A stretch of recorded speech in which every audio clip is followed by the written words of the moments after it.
কুকুরের পেটে কি হজম হয় না জানেন তো? হালুয়া একটা ঘি দিয়েও তৈরি হয়। এই জন্য হালুয়া যারা খাওয়া অপছন্দ করে, শিরক ও বিদআতের ফতোয়া দেয়, তাদেরকে হালুয়া এই জন্য পছন্দ হয় না কারণ তারা একটা কুকুরেরই মতন সমতুল্য ব্যক্তি। কারণ কুকুরের পেটে ঘি হজম হয় না, আর ঘি ছাড়া তো হালুয়া। শাবান মাসের গুরুত্বপূর্ণ যে রাত সেটা হচ্ছে 15 শাবান, শবে বারাত। আপনারা এগুলো হালুয়া রুটি খান? হালুয়া রুটি খান? হ্যাঁ, হালুয়া রুটি খাবেন। এত হালুয়া রুটি করবেন যেন বাতিল্লা পর্যন্ত আপনার হালুয়া রুটি খেয়ে যে চমকে যায়। আর মনে রাখবেন, হালুয়া রুটি খাওয়া, হালুয়া খাওয়া এটা নবীর পছন্দনীয় খাবার। বুখারী শরীফের মধ্যে হাদিস হযরত আয়েশা সিদ্দিকা থেকে বর্ণিত, নবী বলতেছে ইউহিব্বুল হালুয়া ওয়াল আসল। নবীর পছন্দনীয় দুইটি খাবারের কথা বুখারীতে এসেছে। সব চাইতে বড় কিতাব কোরআনের পর বুখারীতে নবীর পছন্দনীয় দুইটি খাবারের কথা উল্লেখিত রয়েছে। এরকম নবীর পছন্দনীয় খাবার অনেক, খেজুর আছে, বেরাদার খেজুর আছে, আরো কদু আছে, অনেক কিছু আছে, কিন্তু স্পেশাল ভাবে দুটি খাবারের কথা বুখারীতে এসেছে। ওই দুইটি খাবার কি? ইউহিব্বুল হালুয়া, আরবি তাকেই বোঝা যাচ্ছে, একটা হচ্ছে হালুয়া, ওয়াল আসল, আর আরেকটা হচ্ছে মধু। জোরে বলেন। এজন্য বাবা, আমার নবীর পছন্দনীয় খাবার হালুয়া, অতএব আমরা নবীর পছন্দিত, তার জন্য আমরা নবীর খাওয়া যখন নবী খেয়েছেন সুন্নাতি ভাবি আমরা হালুয়া করি। শুধু 15 শাবান শবে বারাতের রাত্রি বা দিনে হালুয়া নয়, আমরা তো 12টা মাসই সচরাচর হালুয়া খেতেই থাকি। ঈদের দিন, বকরা ঈদের দিন, অন্য দিন সব ওয়াল টাইমে হালুয়া খাবেন সুন্নাত ভেবে। আর আজ কিছু ব্যক্তি বলতেছে যে হালুয়া খাওয়া বেদাত, হালুয়া খাওয়া শিরক। ব্রাদার, এদেরকে বলবেন নবীর পছন্দনীয় খাবার হালুয়া, হালুয়া নবীর পছন্দনীয় খাবার। অতএব হালুয়া 15 শাবান শবে বারাতের রাতে দিনে হোক অথবা যে রাত্রে হোক, সেই দিনই খেতে পারো। শিরক বেদাত কি করে হতে পারে? কারণ বুখারীতে নবীর পছন্দনীয় খাবার হালুয়া। অতএব আপনাদেরকে এই সমস্ত ধোঁকা দিবে, তাদেরকে বলবেন হালুয়া খাবার নবীর সুন্নাত, বুখারী থেকে প্রমাণ, তাই আমরা হালুয়া খাই। একটা কথা বলেন তো, হালুয়া কি দিয়ে তৈরি হয়? তো আপনারা আপনাদের গ্রামে হালুয়া কিসের করেন? ডিমের করেন, সুজির করেন, অনেক জায়গাতে নারকেলের হালুয়া, অনেক জায়গাতে পেপিয়ার হালুয়া, অনেক জায়গাতে অনেক রকমের হালুয়া। হালুয়া তৈরি হয় কি দিয়ে? চিনি দিয়ে, এলাইচ দিয়ে, দারচিনি দিয়ে, তাই কি না? আর কি আটা দিয়ে, কালাই, ছোলা ইত্যাদি, তারপরে লবণ দিয়ে, তারপর আর কি দিয়ে তৈরি হয় বলেন না? হালুয়া তৈরি করতে দই, অমুক বিভিন্ন ধরনের হালুয়াতে লাগে অনেক কিছু মিক্স করে। এবার আপনাদেরকে একটা করে জিনিস জিজ্ঞেস করি, চিনি খাওয়া হালাল না হারাম? জোরে বলেন, হালাল না হারাম? লং খাওয়া হালাল না হালাল? দারচিনি খাওয়া হালাল না হারাম? এলাইচ খাওয়া হালাল না হারাম? জোরে বলেন, ছোলা খাওয়া হালাল না হারাম? লবণ খাওয়া হালাল না হারাম? হালাল দ্রব্য খাদ্যকেই মিক্স করে হয় হালুয়া। তো এই খাদ্য যেগুলো মিক্স করা হয় হালুয়াতে, ওগুলো আলাদা আলাদা ভিন্ন ভিন্ন করে খাওয়া যদি হালাল হয়, তো ওইগুলোকে এক করে খেলে হারাম কিভাবে হয় রে বেটা? কথা ঠিক না ভুল? জোরে বলেন। এই জন্য দেখবেন কুকুরের পেটে কি হজম হয় না জানেন? হ্যাঁ, তো হালুয়া একটা ঘি দিয়েও তৈরি হয়। এই জন্য হালুয়া যারা খাওয়া অপছন্দ করে, শিরক ও বিদআতের ফতোয়া দেয়, তাদেরকে হালুয়া এই জন্য পছন্দ হয় না কারণ তারা একটা কুকুরেরই মতন সমতুল্য ব্যক্তি। কারণ কুকুরের পেটে ঘি হজম হয় না, আর ঘি ছাড়া তো হালুয়াও হয় না।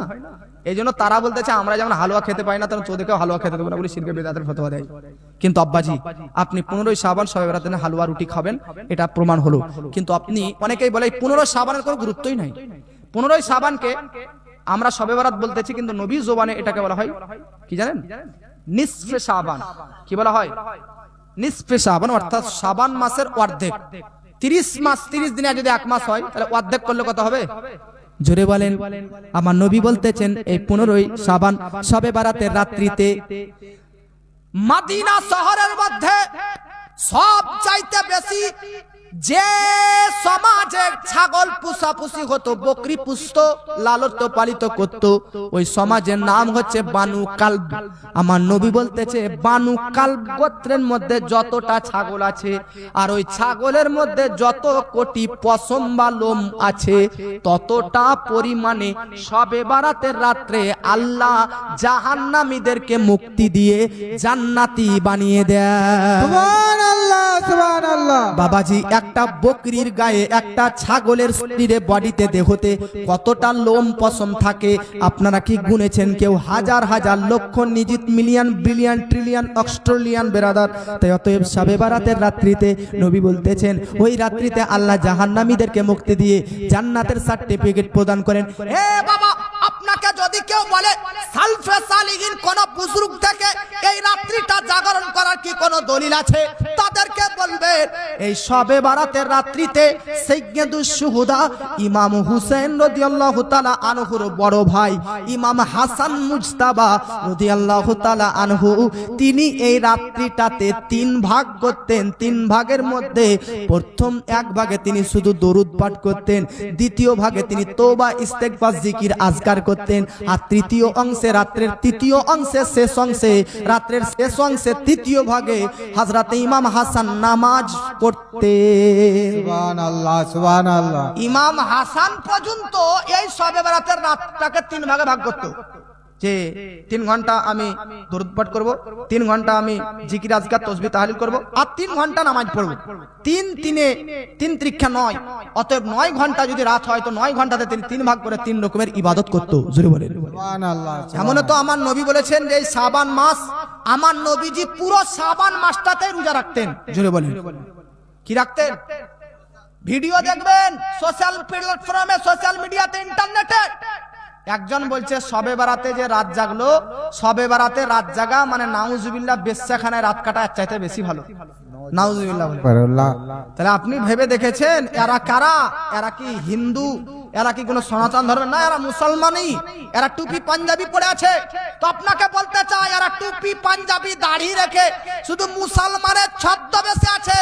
এদের ভিতরে ইহুদিদের দালালি, ইহুদিদের আজকে বেরাদার ডলারের টাকা লুকিয়ে রয়েছে।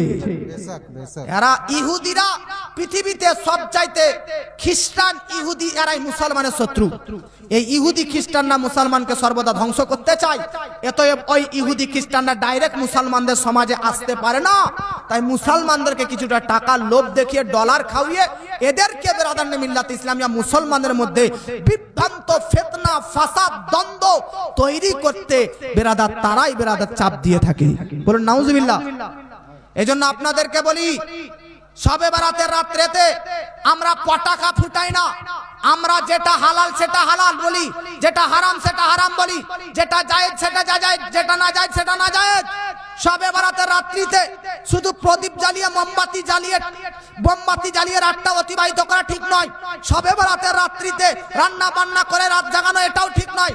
শবে বারাতের রাত্রিতে পটাকা বম ফুটানো রাত নয়, ওটা রাত হচ্ছে ইবাদতের রাত। আর ইবাদত যদি কেউ করে তো কখনো সে ব্যক্তি খারাপ করতে পারে না, বরং আল্লাহর নিকটবর্তী হয়ে যায়। সুবহানাল্লাহ সুবহানাল্লাহ। আপনি ভেবে দেখেছেন কোন ধরনের বক্তা এই সমাজে তৈরি হয়ে গেছে, যে ইবাদত খানাকে, ইবাদত করাকে, রোজা রাখাটাকেও বেশ্যাখানার সঙ্গে তুলনা করছে গো। আল্লাহ এদের সকলকে হেদায়েত দান করুক। বলুন আল্লাহুম্মা আমিন। আর মহব্বতে বলুন আল্লাহুম্মা।